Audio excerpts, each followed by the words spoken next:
அண்மை செய்தியை பார்க்கிறோம். உச்சநீதிமன்ற உத்தரவை அடுத்து தாவேக தலைவர் விஜய் நீதி வெல்லும் என்ற கருத்தை பதிவிட்டிருக்கிறார்.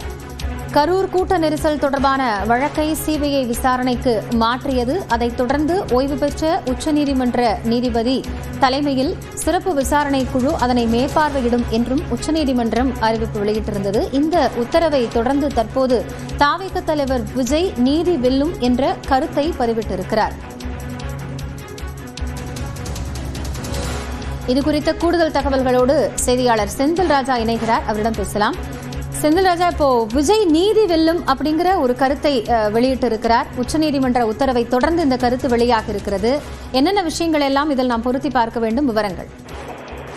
காயத்ரி, கடந்த 27ஆம் தேதி கரூரில் விஜய் பிரச்சாரம் மேற்கொண்ட போது அந்த கூட்ட நெரிசலில் 41 பேர் உயிரிழந்தார்கள். இது குறித்து பல்வேறு விஷயங்கள் நடைபெற்று வரக்கூடிய நிலையில்தான் சென்னை உயர்நீதிமன்றம் சிறப்பு குழு ஒன்றை புலனாய்வு குழுவை அமைத்திருந்தது அஸ்ரா கார்க் தலைமையில். இந்த நிலையில் தமிழக வெற்றி கழகத்தின் சார்பில் ஆதவ் அர்ஜுனா உச்சநீதிமன்றத்தில் ஒரு மனு தொடர்ந்திருந்தார். குறிப்பாக உச்சநீதிமன்றத்தில் ஓய்வு பெற்ற நீதிபதி தலைமையில் ஒரு சிறப்பு புலனாய்வு குழு அமைக்க வேண்டும், எஸ்ஐடி குழு அமைக்க வேண்டும் என்று கோரிக்கை வைத்திருந்தார்.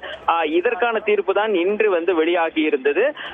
இதைத் தொடர்ந்துதான் தற்போது நீதி வெல்லும் என்று விஜய் தரப்பிலிருந்து விஜய் ட்வீட் செய்திருக்கிறார்.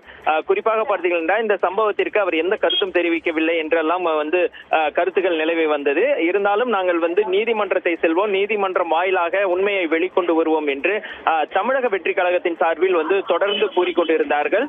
இந்த நிலையில் தான் இன்று அந்த உச்சநீதிமன்ற ஓய்வு பெற்ற நீதிபதி தலைமையில் 3 கொண்ட அந்த குழு அமைக்கப்பட்டது. அது மட்டும் இல்லாமல் சிபிஐக்கு அந்த வழக்கை மாற்றியும் அந்த சிபிஐ ஒவ்வொரு மாதமும் இந்த ஓய்வு பெற்ற அந்த நீதிபதி தலைமையிலான குழுவிற்கு அறிக்கை மாதம் அறிக்கை தாக்கல் செய்ய வேண்டும் என்றும் அந்த குழு மேற்பார்வை செய்யும் என்றும் தெரிவித்திருந்தார்கள். இந்த நிலையில்தான் விஜய், தமிழக வெற்றி கழகத்துடைய தலைவரான விஜய் நீதி வெல்லும் என்று தன்னுடைய கருத்தை பதிவாக இட்டிருக்கிறார். காயத்ரி,